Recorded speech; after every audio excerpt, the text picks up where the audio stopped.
Buenas tardes. Vamos a comenzar dentro de la tercera edición de encuentros en la Fundación FIDAP y dentro del ciclo de conferencias académicos de la Psicología de España. Hoy tenemos con nosotros al doctor don Carmelo Vázquez Valverde. Intentamos siempre desde FIDAP y desde la Academia de Psicología y el Colegio de Psicología de la Comunidad Valenciana, pues traer a profesionales que aporten, que sean punteros, que tengan un prestigio, y entonces creo que hoy hemos cumplido perfectamente nuestro objetivo. El doctor don Carmelo Vázquez es catedrático de psicopatología de la Facultad de Psicología de la Universidad Complutense de Madrid y, bueno, tuvo premio extraordinario de licenciatura, ha tenido varios premios también de la Asociación Europea de Psicología, de evaluación psicológica. Bueno, ha sido, yo creo que bastante productivo a lo largo de su historia. Y también ha sido subdirector del British Journal of Clinical Psychology, miembro del equipo fundador en 2005 de un sistema de intervención en incidentes críticos para las operaciones en el terreno de Médicos Sin Fronteras, con salidas frecuentes y, bueno, tiene muchas publicaciones, yo creo que todos lo conocéis y yo creo que él también ha insistido mucho en sus publicaciones en el papel de las emociones y cogniciones positivas, ¿no?, en la psicopatología. Ha publicado varios libros en este sentido y luego se ha dedicado a la investigación clínica en esquizofrenia, en depresión, la cognición básica en depresión, el ámbito del trauma, sobre todo en cuanto al tema de las catástrofes naturales, los elementos de resiliencia, las fortalezas. Entonces yo creo, bueno, pues que hoy nos va a hablar de si hay vida después del DSM. Yo creo que los clínicos siempre hemos visto todas las críticas en cuanto a lo categorial que supone el DSM y lo difícil que es, pues, meter, encasillar como los trastornos o los problemas de las personas en un esquema, ¿no?, o en unas categorías. Entonces, bueno, se ha abogado más por lo dimensional y bueno, y ahora hay otras nuevas teorías, evaluaciones. Yo creo que él nos va a abrir aquí una vía de solución, o por lo menos de intento de solución para este tema. Muchas gracias. Empieza ahora la conferencia y después tendremos un coloquio en el que ustedes podrán preguntar al doctor don Carmelo Vázquez algunas cuestiones sobre la conferencia. Gracias. Buenas tardes a todos y todas. Muchas gracias al Colegio Oficial de Psicología, la Academia de Psicología de España y FIDAP por permitirme esta tarde el poder hablar de sistemas diagnósticos y los problemas que tienen y asimismo las potenciales soluciones alternativas que existen para ellos. En efecto, el tema de la conversación de hoy tiene que ver con algunas de las cuestiones que particularmente me preocupan como académico en el ámbito de la psicología clínica fundamentalmente y está relacionado con la viabilidad de los sistemas diagnósticos, los problemas que tienen. El título hace referencia a una encrucijada que realmente está presente desde hace varias décadas, pero ahora se han abierto algunas alternativas nuevas interesantes, algunas de las cuales nuestro equipo de investigación ha estado muy activamente implicado en ellas en estos últimos años y me gustaría compartir con todos ustedes algunas de estas reflexiones. Quizá el punto de partida de las clasificaciones es, siguiendo esta idea de Theodor Millon, uno de los padres de la patología, la psicopatología de la personalidad y uno de los contribuidores fundamentales al DSM en el capítulo de trastornos de la personalidad, es esta idea expresada por él en uno de sus manuales de que buscar una taxonomía ideal, un sistema de clasificación ideal, en realidad descansa en la idea subyacente de que el universo tiene orden, de que el universo tiene un orden intrínseco, como él decía, y simplemente las clasificaciones lo que hacen en último término es desvelarlas. Pero ¿qué es lo que clasificamos en psicopatología? ¿Qué es lo que clasificamos cuando queremos evaluar problemas mentales? Bueno, quizás la idea de algunos puede ser que estamos identificando categorías naturales existentes, depresión, cáncer, diabetes. Ejemplos de categorías naturales de enfermedades médicas son tuberculosis, hepatitis, gripe o VIH, como pueden leer en esta diapositiva. Pero, sin embargo, hay algunos problemas médicos que no son categorías en sí mismas naturales, es decir, no son objetivas, sino que son construcciones que hacemos. Por ejemplo, la hipertensión o la obesidad, aunque hablemos mucho de la obesidad como enfermedad, no es ninguna enfermedad, sino una condición arbitrariamente definida por la clase médica, la clase profesional, pero para lo cual no existe ninguna evidencia objetiva que nos indique si una persona es o no obesa, excepto un criterio construido por los profesionales en un momento dado, en un tiempo dado de nuestra historia.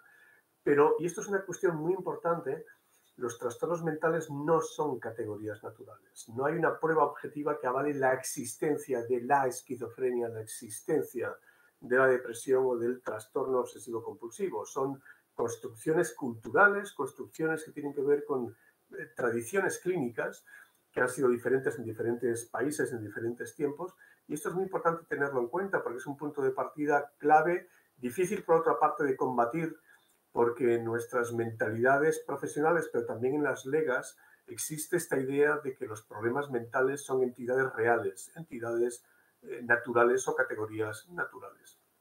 Más bien, los trastornos mentales son categorías ficticias, ficticia no en el sentido de mentira, sino en el sentido de construcción, o heurísticos, que naturalmente corresponden a otra serie de reglas que los apartan de lo que es una enfermedad, por ejemplo, en el sentido médico. Un problema importante de los sistemas diagnósticos, entre otros muchos, naturalmente que hay muchas ventajas, y la ventaja fundamental es la capacidad o la posibilidad de comunicarnos entre profesionales, de tener una economía en el lenguaje expresiva, pero eso tiene varios costes. Uno de ellos es el potencial estigma que esto puede ocasionar a los individuos, la simplificación de la realidad y la atribución a una categoría de una serie de propiedades que realmente no tiene. Y sobre esto hablaré un poquito más adelante. Uno de los aspectos interesantes de los sistemas diagnósticos, como Gallagher, Levi y Richard Bryant descubrieron o nos mostraron hace unos pocos años, es que los sistemas diagnósticos permiten múltiples permutaciones y combinaciones de síntomas. Esto es lo que se llama un sistema politético. Esto es bien conocido en el ámbito del diagnóstico y la clasificación, es decir, para clasificar depresión, por ejemplo, simplemente bastan 5 síntomas de un conjunto de 9, aproximadamente. Y esto naturalmente permite una serie de combinaciones potenciales porque ningún síntoma es necesario, todos los síntomas son equivalentes y, por lo tanto, diferentes combinaciones de un síntoma determinado pueden dar lugar, los síntomas determinados pueden dar lugar a la misma categoría diagnóstica. Por ejemplo, en el caso del DSM-5, en su definición de trastorno de estrés postraumático, permite 636.120 tipos de personas que pudieran cumplir los criterios de trastorno de estrés postraumático a través de esos cientos de miles de posibles combinaciones. Naturalmente, es bueno que un sistema, o parece razonable que un sistema de clasificación sea politético, que permita variabilidad, que sea flexible y permita permutaciones y combinaciones de síntomas, pero esto claramente parece muy excesivo. De hecho, uno pudiera pensar que es difícil. Algunos teóricos en el ámbito de la psicopatología lo han planteado así: es difícil que esta caracterización tan variada fenotípica de un problema mental pueda dar lugar a resultados consistentes en la investigación, en psicología o en neurociencia, dado que estamos hablando de un aparente único trastorno, cuando en realidad existen por debajo muchas variaciones que pudieran tener importantes implicaciones e importantes diferencias entre ellas desde el punto de vista diagnóstico. Lo mismo sucede con el pánico. Hay más de 20.000 posibles tipos de variaciones diagnósticas según el DSM-5 del trastorno de pánico. A esto añadimos también que no todos los sistemas diagnósticos son equivalentes entre sí y que además históricamente también la exigencia de los sistemas diagnósticos para determinados tipos de problemas ha ido cambiando. Ahora, por ejemplo, si comparamos el DSM-4 o el DSM-3R, este es un estudio publicado en el año 2005 por dos acreditados psiquiatras españoles, Peralta y Cuesta, con una muestra de 660 personas con síntomas psicóticos, y en todas ellas utilizaron 23 sistemas diagnósticos. Lo que se observa es que el DSM-3 y el DSM-4 producen una tasa de prevalencia de un 50% aproximadamente en esos pacientes con psicosis, pero otros sistemas diagnósticos, los RDC, que fueron los precursores, aquí lo tenemos, el RDC, los precursores del DSM-3 y DSM-4, pues produce una cantidad mayor, un 60% aproximadamente, de personas diagnosticadas de esquizofrenia, o si empleamos los criterios del PSE, que es un sistema que se ha empleado mucho en Inglaterra, pues de estos 660 pacientes con síntomas psicóticos, un 80% son clasificados con la etiqueta de esquizofrenia, cuando en realidad no debería haber variaciones entre los sistemas. De modo que este es un aspecto histórico, cultural, que nos indica que la variación diacrónica de los sistemas diagnósticos puede dar lugar a diferentes tasas de prevalencia. A esto añadimos además que en general la fiabilidad diagnóstica, la concordancia diagnóstica entre jueces, que es lo que significa fiabilidad en el ámbito del diagnóstico y la clasificación, es realmente muy baja para muchos trastornos, y esto compromete su validez. Tasas de fiabilidad baja, pues naturalmente implican tasas de validez parcialmente afectadas, por lo menos, ¿no?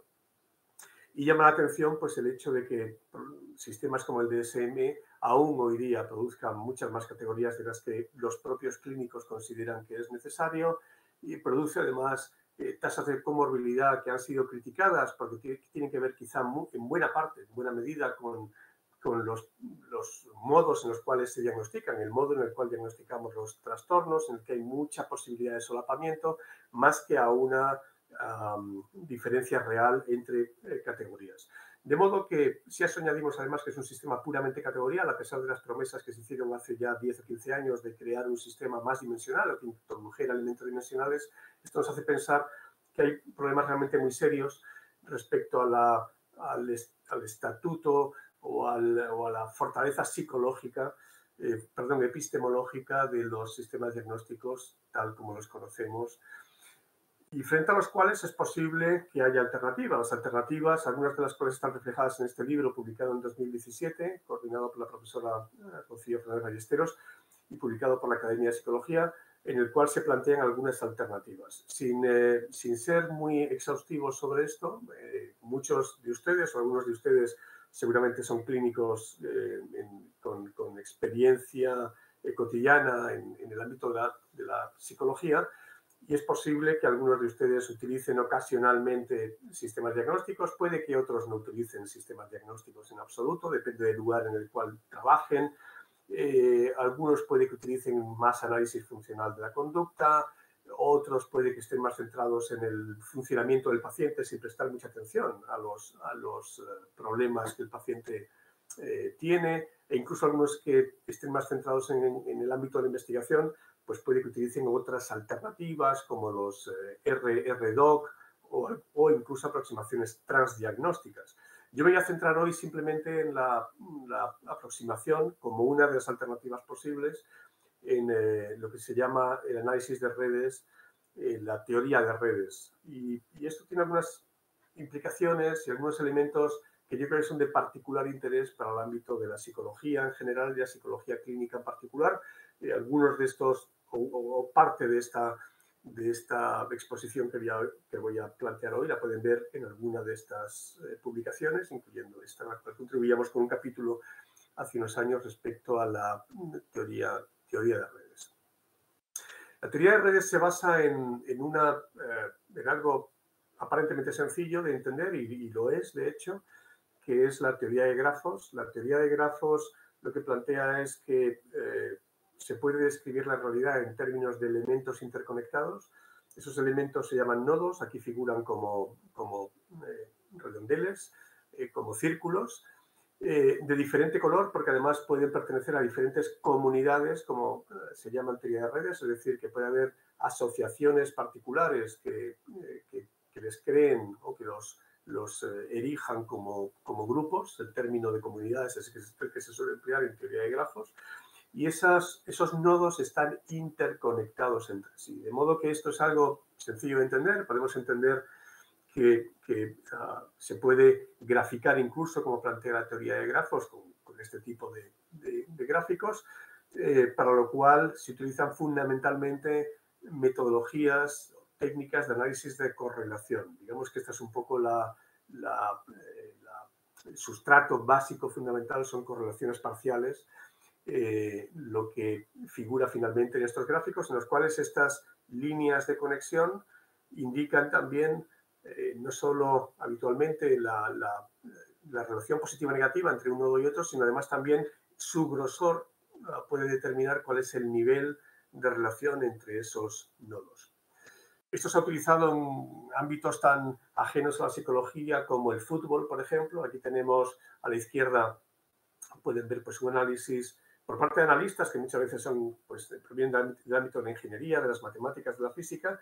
En este caso, pues el juego, los pases que se dan y quién da más pases, el jugador 6, entre el jugador 6 y 4, pues parece que producen muchos más pases que otros jugadores y el juego está más en el lado izquierdo del campo que en el derecho, que permite hacer análisis interesantes sobre, en este caso, el juego un juego deportivo. A la derecha tienen también algo semejante con el Barcelona, en el cual además se analizan si hay algunos pasos particulares, algunas vías particulares que produzcan más peligro. De modo que se puede sofisticar mucho el análisis de redes desde un punto descriptivo, desde un punto de vista incluso finalista, de en qué modo determinadas trayectorias de pases son más eficaces respecto al gol. Se ha utilizado también para ver, por ejemplo, en Twitter la polarización entre usuarios republicanos y demócratas en este caso, y se ve claramente que hay una gran conexión. Esto es análisis de millones, de hecho, de twitters entre partidarios del Partido Republicano y Demócrata, y lo que se ve es que hay una gran extremosidad y muy poca comunicación entre ambos tipos de partidarios, ¿no? ¿Cuáles son los nodos en psicología? Los nodos en psicología y en psicopatología son los síntomas, de modo que esta es una buena oportunidad para rescatar algo que desgraciadamente se perdió en el siglo XX, desde la mitad del siglo XX, incluso antes, que es la historia de los síntomas. No es tanto hablar de la historia clínica centrada en los trastornos mentales, depresión, esquizofrenia, autismo, trastorno bipolar, sino el estudio de los síntomas, que es algo que todavía aún en psicología tenemos mucho que aprender. Nos falta mucho que aprender sobre síntomas como las alucinaciones, los delirios o la anedonia, por poner un ejemplo. Y sin embargo, a pesar de que tenemos un desconocimiento relativamente importante sobre estos síntomas, hemos construido sistemas diagnósticos que se basan más en las categorías mentales, que están fundamentadas en síntomas, pero que están infrainvestigados. De modo que es una buena oportunidad, tanto he señalado aquí dos libros pues, de un autor norteamericano, Charles Costello, que en los años 90 dedicó 2 libros a esto, y sobre todo pues uno de Germán Berrios, el catedrático de Historia de la Psiquiatría de la Universidad de Cambridge, que ha publicado extensamente sobre la historia de los síntomas en los trastornos mentales. Los síntomas tienen algunas ventajas. El estudio de los síntomas tiene la ventaja de que nos evita incurrir en el ámbito de las clasificaciones diagnósticas, nos permite investigar fenómenos, como les decía, que están relativamente poco investigados, facilitar desarrollos teóricos, una mayor conexión con otros ámbitos de la investigación, como puede ser la neurociencia o la psicología cognitiva, y permite, además, parte desde un punto de vista mucho más claramente dimensional que las categorías mentales, de modo que se ajusta mejor a este modo de entender la psicopatología que tenemos en el ámbito de la psicología y las ciencias sociales frente a la medicina, de entenderlo más como variables en un continuo que variables discretas o dicotómicas. Y los síntomas se han convertido en la base no solo epistemológica, sino en la materia prima con la cual la teoría de redes ha comenzado a emerger y ha comenzado a ser utilizada en el ámbito de la salud mental.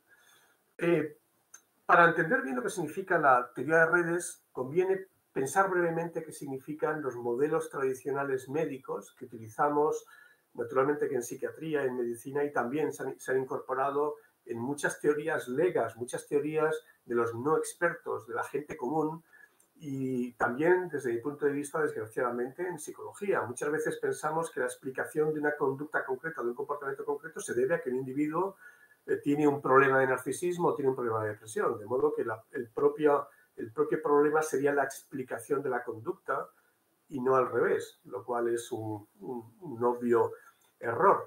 Y esto, naturalmente, está anclado en esta idea de concebir que hay un trastorno latente, hay una causa latente de los síntomas, es lo que justifica, en cierto modo, que el DSM u otro sistema de clasificación utilice esta filosofía politética. La filosofía politética es que yo para diagnosticar depresión solo me hace falta combinar, como decía anteriormente, solo 5 síntomas de estos 9 y me da igual qué 5 síntomas sean, porque esto es irrelevante, hasta cierto punto es irrelevante, ¿no? Esto es lo que nos dice el modelo tradicional. Los síntomas, no hay síntomas necesarios, son intercambiables, y esto justifica además que cuando hacemos investigación en psicología clínica utilicemos escalas, cuestionarios y sumemos síntomas, como si los síntomas en concreto, los síntomas concretos que tienen las personas no fueran importantes en sí mismos, sino que son o es justificado hacer una especie de mezcla sumatoria de los mismos y dar puntuaciones globales. Esto es una práctica que hacemos todos los días, pero quizá deberíamos tener una mala conciencia de hacer esto porque realmente los síntomas son en sí mismos importantes y la teoría de redes ha venido un poco a poner un poco sobre la mesa la importancia de recuperar los síntomas. El modelo de causa común nos puede decir que hay una serie de elementos, tener ojos rojos, fiebre, moqueo y además una serie de manchas en la piel que nos puede indicar que hay, en este caso, sarampión. Pero en medicina da igual que realmente estos síntomas estén conectados o no, porque lo importante es hacer una prueba diagnóstica de laboratorio que nos indique si el individuo tiene realmente sarampión o no. Esta es la clave importante. Por eso los síntomas en realidad son indicadores, pero no nos importa mucho que aparezcan unos o u otros, que haya una combinación de unos u otros, porque en último término la respuesta si hay sarampión o no la va a tener una prueba de laboratorio. Esto se ha incorporado al ámbito, por ejemplo, de los trastornos mentales, de tal modo que se piensa que detrás de los síntomas hay una depresión y los síntomas serían la expresión, serían la manifestación de ese trastorno depresivo subyacente. Y esto está presente en nuestro lenguaje. Nuestro lenguaje continuamente está planteando elementos causales entre un trastorno y los síntomas que la gente tiene. Cuando esto en realidad responde a un modelo de causa común, como se denomina en el ámbito de la psicología o la psicopatología, que no se ajusta en modo alguno a lo que son los problemas mentales. De modo que, en último término, muchas veces lo que estamos pensando es que lo que nos importa es tratar la depresión independientemente de los síntomas que el individuo tenga. Y esto, claramente, desde mi punto de vista, es una tarea equivocada. Quizá tiene interés para una visión o un modo de razonamiento psiquiátrico en el que quiero curar una enfermedad o un trastorno que está presente, que está latente, pero creo que la realidad se compadece mal con esa visión de la causa común que es tan fácil, por otro lado, de absorber. El modelo de redes lo que plantea es que los problemas mentales en realidad consisten no en la manifestación de una causa común subyacente, sino que los problemas mentales consisten en síntomas interconectados que tienen algún tipo de relación causal entre sí. Es decir, que los problemas mentales se podrían entender mejor bajando este nivel de comprensión al terreno de los síntomas. Y los problemas mentales serían fundamentalmente la consolidación de una serie de relaciones mutuamente causales entre síntomas, entre diversos síntomas, algunos de los cuales, por cierto, pueden ser, y esto es de un enorme interés para la psicopatología, algunos de los cuales pueden ser más centrales que otros. Si observamos sistemas diagnósticos como el DSM, se nos ha enseñado a pensar en la idea de que todos los síntomas son equipotenciales, todos los síntomas tienen la misma importancia respecto a un trastorno determinado. Y esto, en teoría de redes, no se contempla de este modo. La teoría de redes permite matemáticamente detectar qué síntomas son más centrales, qué síntomas están, empleando una de las acepciones más normales en teoría de redes, más interconectados con los demás. Quizá pueda ser, en este caso concreto, pues pudiera haber, por ejemplo, pues, que la fatiga pudiera ser el síntoma central. Todo comienza por un problema de insomnio, el problema de insomnio comienza a hacer que el individuo se fatigue, la fatiga incrementa los problemas de concentración y este problema de concentración produce a su vez o incrementa problemas de insomnio y además hay pérdida de peso que en este caso, en esta red concreta, está desconectado de la red. Eso también puede ocurrir que haya una constelación de síntomas que estén agrupados entre sí o haya diversas constelaciones y algunos que estén más desconectados, en este caso podría ser la pérdida de peso, como un elemento ajeno a la red. De modo que la conexión de síntomas, aquí tenemos, por ejemplo, síntomas de depresión y síntomas de ansiedad en una muestra de pacientes, de 3.000 y pico pacientes, un estudio hecho por este grupo holandés hace unos pocos años, y lo que se puede deducir de la red es, con criterios matemáticos, como decía, es que puede haber algunos síntomas que sean más centrales que otros. Algo muy interesante es que la investigación incipiente que existe sobre análisis de redes lo que ha mostrado es que los síntomas que no figuran en el DSM pueden ser tan centrales en las redes como los síntomas que figuran dentro del DSM. De modo que el DSM lo que ha hecho, o la CIE, lo que ha hecho ha sido incorporar algunos síntomas, pero no todos, que pueden tener interés clínico y relevancia clínica. En la actualidad definimos la depresión con 9 síntomas si seguimos el DSM, pero se ha mostrado que puede haber decenas de síntomas que de hecho puedan ser relevantes para definir la depresión o tan relevantes como los síntomas DSM y sin embargo no figuran en nuestros sistemas de clasificación. Es otra de las claras limitaciones que tenemos con los sistemas tan constreñidos que tenemos respecto a la categorización de los problemas mentales como tenemos en la actualidad. Otro aspecto de enorme importancia dentro de las redes causales, en análisis de redes, y esto exige otro tipo de metodología, es que nos permite establecer las relaciones causales entre síntomas. Decía anteriormente que la idea de la teoría de redes es que la psicopatología consiste en una red de síntomas con relaciones causales mutuas. Bueno, esto solo puede hacerse cuando tenemos datos longitudinales, de tal modo que cuando tenemos datos longitudinales de un individuo o de varios individuos, nos permite hallar redes que llamamos de importancia relativa. Aquí tienen alguna como un ejemplo y simplemente es dejar esta idea de que nos permite también establecer conexiones causales entre síntomas y esto también en último término nos va a permitir construir teorías causales en el ámbito de la psicopatología, lo cual yo creo que es un avance o puede ser un avance histórico dentro de nuestra disciplina. Les voy a comentar simplemente en estos últimos minutos y puede servir de preámbulo para la discusión posterior, el uso que hemos hecho, algunos de los usos que hemos hecho dentro de nuestro grupo de investigación con teoría y análisis de redes. Bueno, en primer lugar, una de las cuestiones importantes es que el análisis de redes es enormemente reciente, solo ha empezado a aplicarse en el ámbito de la psicopatología en los últimos 10 años. El estudio, el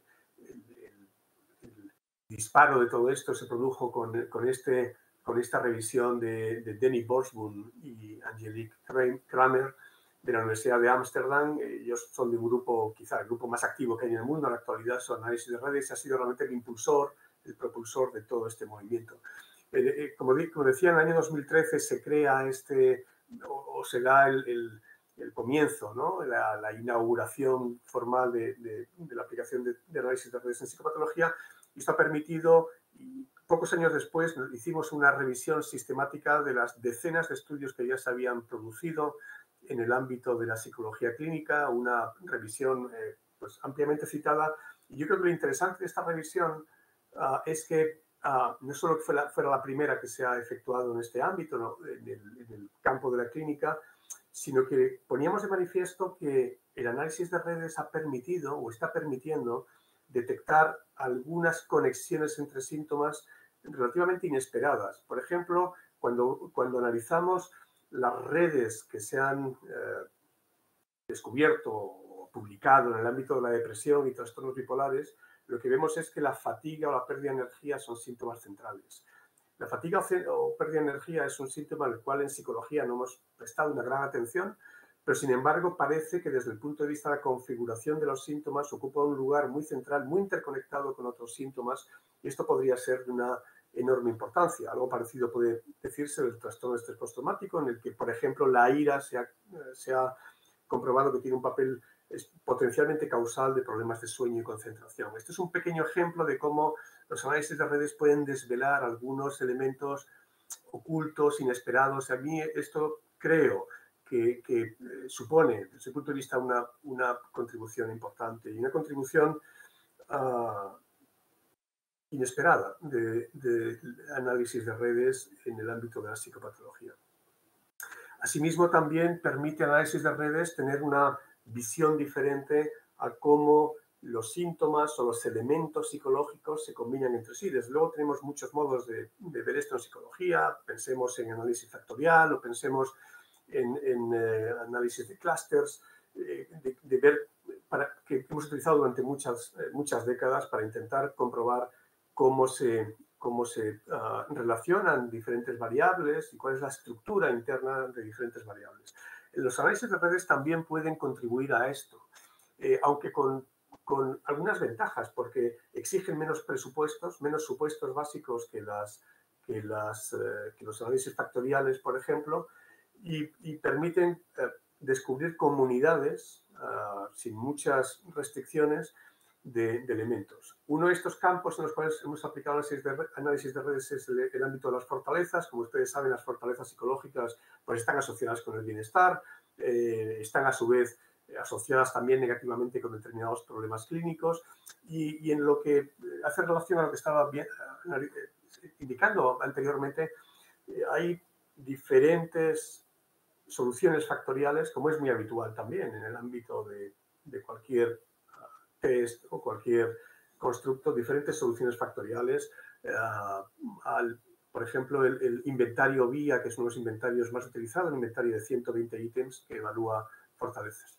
Hemos tenido la ocasión, en un artículo publicado este mismo año, de analizar la configuración en términos de redes de más de 1 millón de personas que han respondido al VIA 120, 1.255.000 personas, angloparlantes, y lo que hemos comprobado en este estudio, como se decía, publicado este mismo año, es algo de un relativo interés desde mi punto de vista. Por un lado, vemos que la agrupación teórica de las 24 fortalezas que se evalúan en este test es diferente a las 4 comunidades que aparecen en esta solución de análisis de redes, pero quizá lo más interesante es que lo que nos permite detectar es qué variables, qué fortalezas, mejor dicho, están más interconectadas entre sí, aquellas tienen con un trazo más grueso y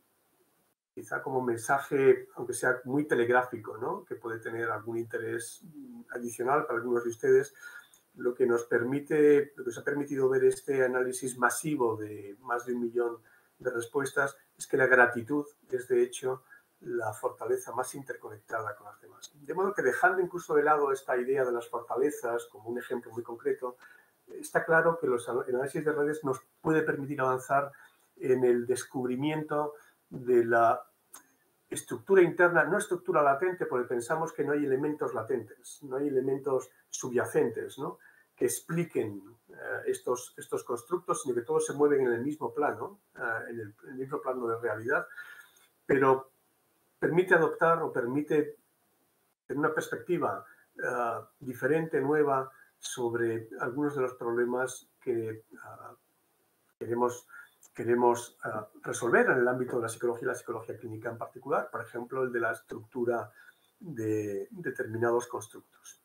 También nos puede servir para el análisis de redes para ver qué es lo que cambia tras una intervención. Normalmente lo que hacemos en psicología clínica es, y en psicología en general, hacer, por ejemplo, intervenciones y comparar los resultados en una escala de ansiedad, una escala de depresión, una escala de bienestar, lo que fuera, un resultado primario, y esto es un procedimiento estándar con el cual se validan, por ejemplo, las terapias. Las terapias empíricamente validadas son terapias en las cuales se compara la eficacia de una terapia u otra en términos de la reducción media de síntomas. Esto es interesante, pero posiblemente es también insuficiente y es una perspectiva muy limitada respecto a qué tipo de cambios se producen psicológicamente tras una intervención.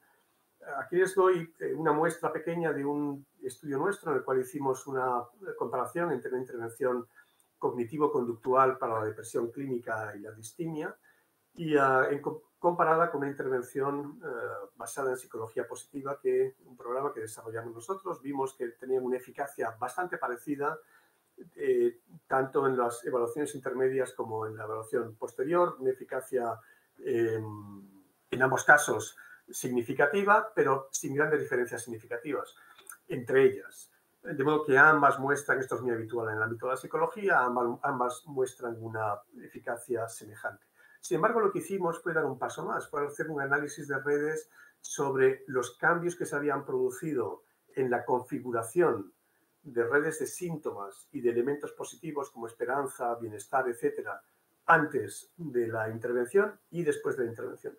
Lo que vimos es que la intervención positiva era la única intervención que producía un cambio en la estructura, en la arquitectura de síntomas, comparando la que existía antes y la que existía después de la intervención. Y básicamente lo que se observa, ahí tienen la publicación al respecto, en el que describimos de modo mucho más minucioso esto, lo que básicamente se descubre es algo que creo que tiene algún interés. Mientras que al principio de la terapia, en el tiempo 1, el tiempo pre, los síntomas de depresión están interconectados con los síntomas relacionados con el bienestar. Estos son síntomas relacionados con bienestar, emociones positivas, satisfacción vital, etc. Guarda una relación naturalmente negativa, como se ve aquí, es una línea roja, no una línea verde, una relación negativa. De algún modo están interconectados estos dos dominios de lo negativo. Estos son emociones negativas, elementos de inhibición conductual frente a activación conductual, rumiación, tenemos aquí. En el tiempo 2, después de la terapia, después de 10 sesiones de terapia positiva con un formato muy parecido a las terapias cognitivas, lo que observamos es que hay una separación de los síntomas de depresión con los síntomas de bienestar. La comunidad de bienestar se separa y se distingue claramente de la comunidad de síntomas clínicos, y de tal modo que esta intervención lo que hace en cierto modo es crear dos comunidades relativamente separadas en los que ya uno puede estar, digamos que, experimentando más emociones positivas sin que esto dependa tanto del estado de ánimo negativo como ocurría en el tiempo 1. Algo parecido finalmente pues hemos hecho también con estudios en mindfulness, comparación, ver cuáles son los cambios pre y post en un programa de MBSR, 182 participantes. Lo que vemos es que las 5 familias de medidas que tenemos, medidas de mindfulness, medidas de compasión, medidas de malestar, el DASS, medidas de regulación emocional y medidas de bienestar. Estos 5 ámbitos de medidas cambian positivamente, como se demuestra en muchos programas, después de un programa de MBSR, pero lo que vemos también es que la ordenación de la red es mucho mayor después del la intervención. Esto quiere decir que, en cierto sentido, lo que sucede después de una intervención en MBSR es que hay una mayor congruencia entre las medidas al final de la intervención, de tal modo que los elementos de compasión y de mindfulness están más interconectados entre sí, mejor conectados en forma de comunidades. Los elementos de bienestar están también mejor interconectados entre sí. Los elementos de malestar también están mejor interconectados entre sí, de modo que lo que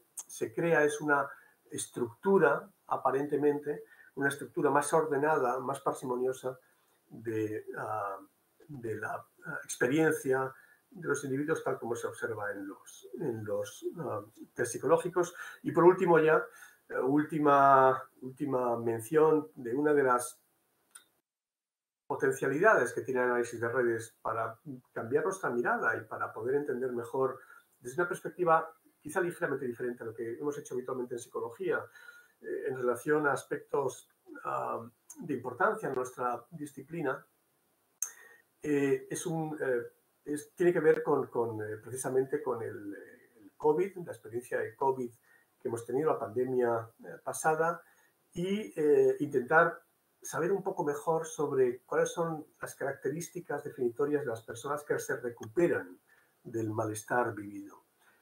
Siendo muy conciso también, es un estudio que acaba de ser publicado o va a ser publicado en estas próximas semanas, ha sido aceptado y va a estar publicado en esta revista, el Journal of Traumatic Stress, con un consorcio de investigadores de Inglaterra, Irlanda e Italia, con el cual hemos estado interconectados estos años. Hemos recogido en este estudio muestras de 3.500 personas con dos medidas diferentes, dos momentos de medida. En primer lugar, entre marzo y julio de 2020, digamos que la peor parte de la pandemia, incluyendo, por cierto, partes del confinamiento, y un año después aproximadamente, empleando medidas muy semejantes, de hecho un protocolo muy parecido para medir depresión, estrés postraumático, ansiedad, entre otras variables. Lo que nos interesaba en este caso y lo que exponemos en este artículo es comprobar si aquellas personas que se recuperan, es decir, aquellas personas que estaban mal en el tiempo 1, pero después han dejado de estar mal en el tiempo 2, tienen algo que las diferencie de aquellas personas que estaban mal en el tiempo 1 y han seguido mal en el tiempo 2, es decir, que han tenido malestar sostenido. Y lo que queremos saber es si se distinguían algo en el tiempo 1, es decir, si echando nuestra mirada atrás, desde un punto de vista de análisis de redes, su estructura de síntomas era diferente en el tiempo 1, en marzo-julio de 2020, a aquellas personas, los recuperados, aquellas personas que han seguido mostrándose mal a lo largo del tiempo. Es decir, lo que tenemos es personas que se han recuperado o que no se han recuperado, y lo que hacemos es volver la mirada atrás para ver si de algún modo se diferenciaban ya en esa primera medida que hicieron en marzo y julio. Sin entrar en muchos detalles, lo que hemos comprobado es que igualando el número de personas, 359 que han tenido malestar sostenido, 359 personas que se han recuperado, igualando el N en ambas muestras, lo que se observa es que las personas que se han recuperado son personas en las cuales los síntomas de depresión y de ansiedad, que es lo que figura en esta gráfica, el PHQ-9 y el GAD-9, están más interconectados entre sí. Es decir, que aquellas personas, y esto tiene una importancia, creemos que significativa para poder hacer predicciones de qué tipo, por el tipo de síntomas, la arquitectura de síntomas que presenta una persona, quienes tienen más probabilidad en el futuro de recuperarse o de seguir manteniendo ese nivel de malestar. Lo que vemos es que los recuperados, de hecho, tienen una mayor conexión entre síntomas. Quiere decir que si alguien mejora en alguno de estos síntomas, si hay cambios en alguno de estos síntomas, estos cambios van a arrastrar también al resto de síntomas. Probablemente la interpretación podría ser esta, podría ser que esta mayor interconectividad entre los síntomas lo que permite es que en términos de propagación de la activación, una mejora en esos síntomas produzca en cadena, en cascada, una mejora en el resto de los síntomas. Nos parece que esta es la explicación más plausible para este hallazgo que nos parece, por otro lado, fascinante. Y ya para acabar, como conclusiones de lo que he señalado hasta ahora, nos parece que es una herramienta de análisis de redes que nos permite descubrir cómo se reorganizan elementos, nos permite detectar relaciones causales entre esos elementos, síntomas, por cierto, y naturalmente tenemos que tener cautelas con los análisis que utilizamos, con cuestiones técnicas que no es el momento de discutir, pero que también tienen algunos elementos que son delicados. Pero quizá uno de los elementos más importantes en el futuro de análisis de redes es que sea menos exploratorio, que esté más guiado por teoría, más guiado por predicciones, por hipótesis. Hasta ahora, desde mi punto de vista, ha sido un análisis empleado de un modo puramente exploratorio en que casi cualquier resultado valía. Creo que esta primera fase del análisis de redes en el ámbito de la psicología ha de acabar y las investigaciones que tengamos deben estar más guiadas por hipótesis previas y, naturalmente, validar los resultados con los procedimientos tradicionales que hemos tenido en psicología toda la vida, ¿no? Con cuestionarios, con medidas observacionales, conductuales, etcétera, para poder validar esos resultados. De modo que, efectivamente, yo creo que hay problemas con los sistemas diagnósticos, no es el momento de emitir un certificado de función todavía, hay alternativas y hemos centrado nuestra explicación de hoy en una alternativa que se propone a sí misma como radical frente a las teorías tradicionales, los sistemas tradicionales. Muchas gracias por su atención. Espero que quede tiempo para discutir algún elemento adicional después de esta presentación y estoy a su disposición para cualquier elemento que quieran preguntar. Muchas gracias y les presento aquí al equipo nuestro con el cual tenemos una red intensa y extensa que nos permite seguir investigando nuestros asuntos. Muchas gracias por su atención. Muchas gracias. Yo creo que la intervención ha sido totalmente interesante y novedosa y, sobre todo, yo creo que útil. El análisis de redes aporta a la psicopatología, sobre todo el tema de los síntomas intercambiables. Quiero decir que no, intercambiables eran antes y ahora vemos que están interconectados y que esto, yo creo que cara a la psicopatología, al estudio, nos va a ayudar mucho y sobre todo en la intervención clínica, que es donde estamos, creo, la mayoría de nosotros, a la hora de estar trabajando con los pacientes. Entonces, me parece muy interesante. Está empezando, ¿no? Como tú decías, que lleváis pocos años de investigación, pero bueno, yo creo que desde luego es el futuro y a ver si se muere de una vez el sistema de las categorías. Muchas gracias, Carmelo. Y ahora vamos a pasar a preguntas, a que las personas que están, ustedes pueden empezar en el chat a hacer alguna pregunta. Tendremos como unos 15 minutos para preguntarle al doctor Carmelo. Y bueno, yo quería empezar por una pregunta con este tema de los síntomas y que me ha parecido. Carmelo, ¿las redes solo incorporan síntomas o pueden incorporar otros elementos? Estaba diciendo que muchas gracias por la presentación tan amable que has hecho, Amparo, y también por este cierre, ¿no?, de la sesión. Y efectivamente, yo creo que bueno, en primer lugar, no creo que nos dé tiempo a ninguno de nosotros a asistir al funeral o al entierro, ¿no?, del DSM, como bien decías, porque es un paciente con una mala salud de hierro, ¿no?, como se suele decir, ¿no? Y tiene muchas funciones, por lo cual seguramente no va a reemplazar nunca o a corto plazo, ¿no?, un sistema como estos a los sistemas diagnósticos.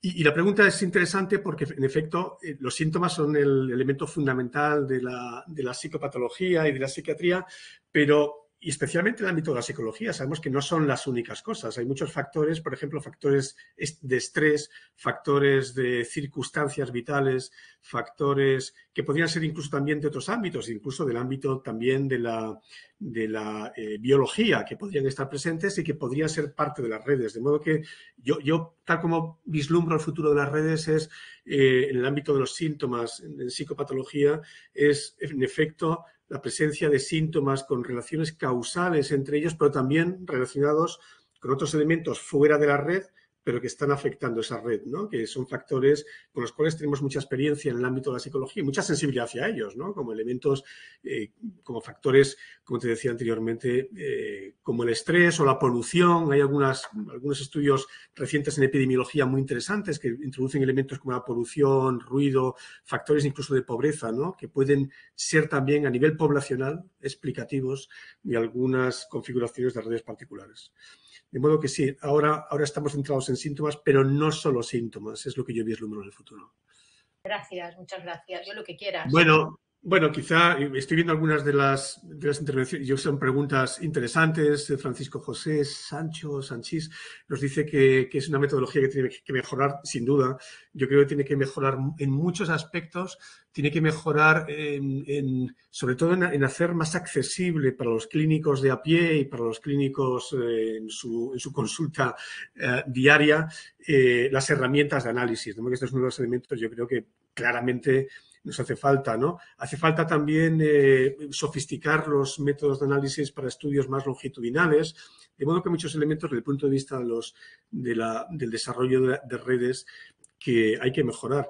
Un aspecto importante es que la mayor parte de los estudios de redes se han hecho con datos recabados en estudios previos que han utilizado una mentalidad o un esquema de recogida de datos categorial, es decir, que han utilizado estudios que han utilizado el DSM para diagnosticar, digamos, depresión. Entonces, lo que tenemos son muchas redes con los síntomas que típicamente se estudian en nuestra disciplina. Y esos síntomas están restringidos habitualmente por los propios sistemas diagnósticos. Por poner un ejemplo, en el ámbito de la depresión, si vamos al DSM, y lo he repetido aquí o lo he señalado en esta presentación, hay 9 síntomas, pero hay decenas de síntomas que son relevantes para la depresión. Está la irritabilidad, está la culpa, está la indecisión, está la fatiga. Hay muchos síntomas que no necesariamente aparecen en los sistemas diagnósticos y que tienen una gran relevancia. De modo que parte del trabajo futuro va a ser intentar romper las barreras también limitantes que hemos tenido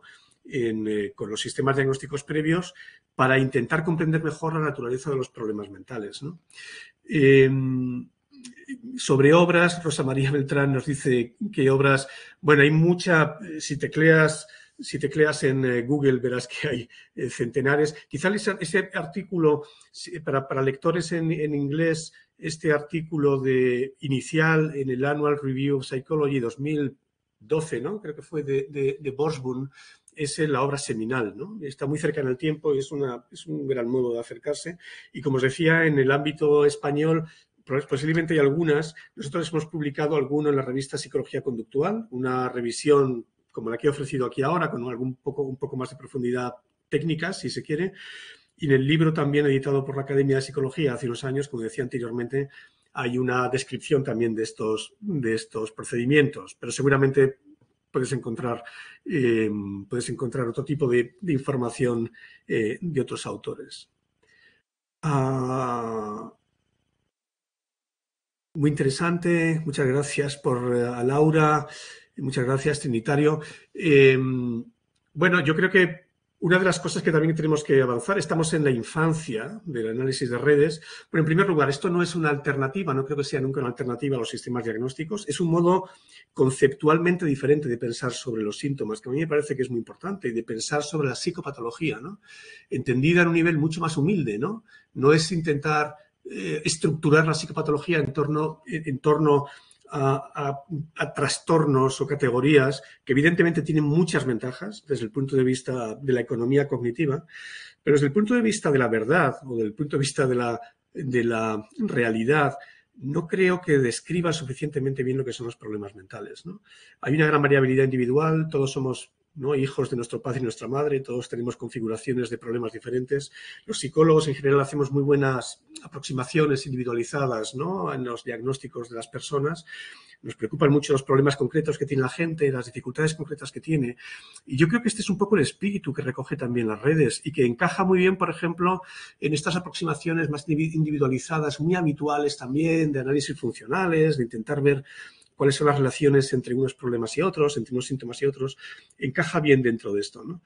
pero no va a suplir nunca, o no pretende, ¿no?, suplir lo que son los diagnósticos tradicionales, porque ese no es el objetivo. Quizás un objetivo incluso más ambicioso, ¿no?, que es poner un poco en cuestión casi la casa patas arriba, ¿no?, de lo que es la concepción de los problemas mentales. Y esto no es tan sencillo de conseguir porque tenemos muchas preconfiguraciones mentales que nos hacen pensar muy fácilmente en términos de categorías latentes, en términos de problemas, enfermedades que promueven o producen síntomas. Y esto es muy fácil de absorber y entender, pero quizá no es como la realidad funciona en el ámbito de la psicología, ¿no?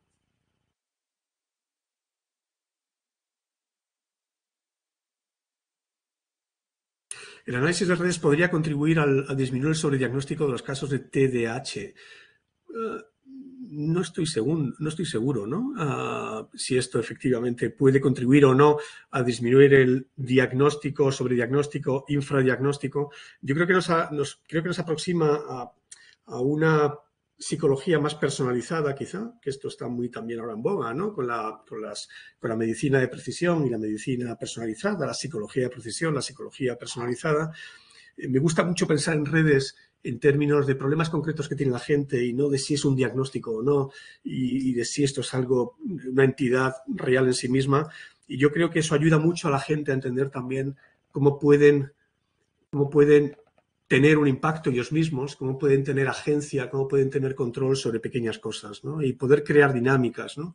Yo creo que el análisis de redes lo que nos va a permitir es comprender mejor dinámicas causales, mecanismos en último término, y esto desde el punto de vista de intervención a mí me parece que es súper interesante, ¿no?, que el poder detectar también cuáles son síntomas más centrales, algo que no nos permiten los sistemas diagnósticos actuales. En el DSM, volviendo al DSM, nos llama mucho la atención que cualquier síntoma, un síntoma vale lo mismo que cualquier otro. Lo mismo vale el suicidio que estar triste o que tener pérdida de apetito, ¿no?, desde el punto de vista del diagnóstico. Y esto casi ofende la razón, ¿no? Y yo creo que este tipo de la idea de que puede haber síntomas empíricamente más centrales es una idea importante, porque esto puede, aunque todavía no sabemos en qué medida, puede hacer que desarrollemos planes de intervención dirigidos más hacia los síntomas centrales, ¿no? Los síntomas centrales que podrían en cascada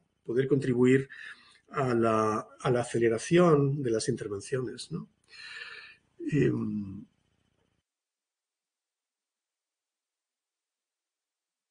No sé si, Amparo, si has detectado alguna pregunta adicional. Veo que hay algunas en el chat.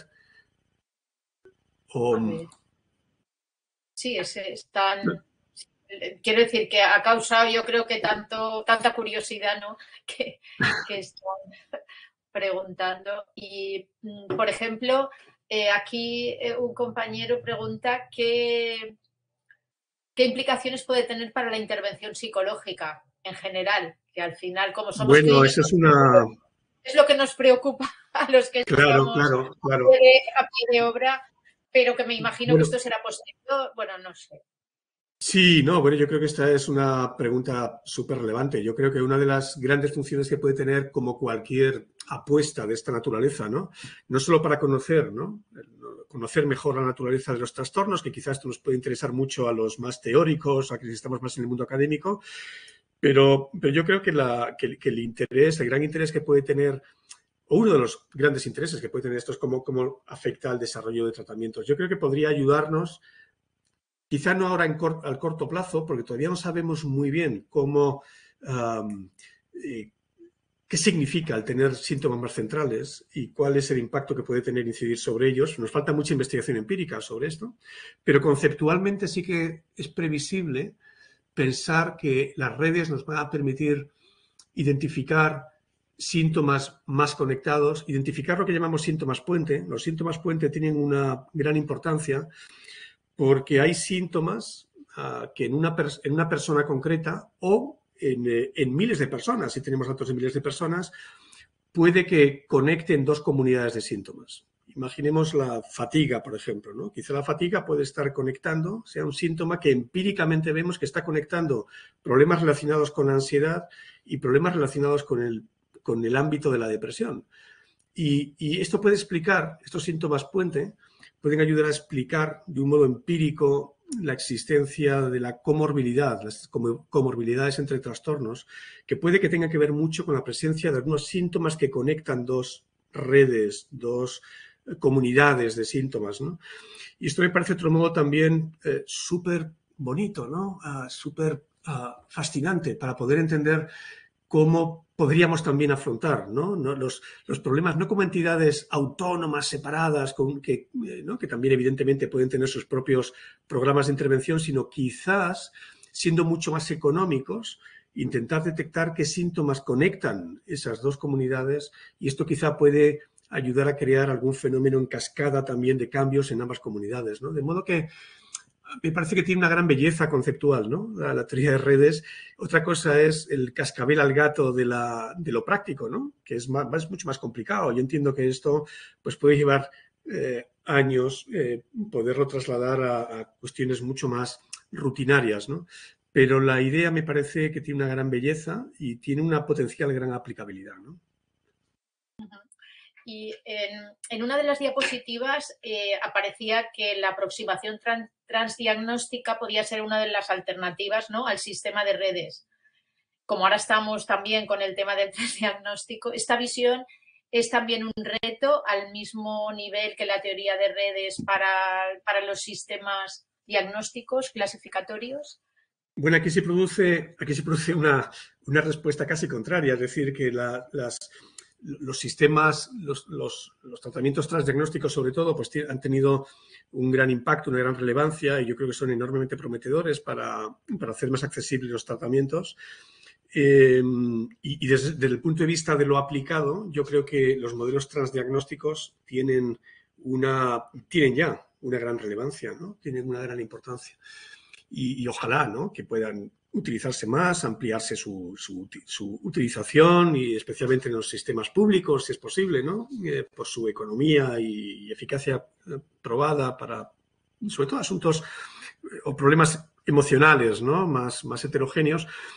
Pero realmente el sistema transdiagnóstico no reta el sistema diagnóstico, se llama transdiagnóstico, o sea, no pone en cuestión el diagnóstico. Lo que dicen es, existen diagnósticos diferentes, nadie reta eso, ¿no? Es decir, que eso es una realidad, y lo que existen son mecanismos comunes, pues pueden ser rumiación, o puede ser insomnio, o puede ser lo que sea, dificultades de regulación, pero en realidad no pone en cuestión, no pone en el disparadero la existencia de entidades diagnósticas, de modo que no entra en ese terreno, ¿no?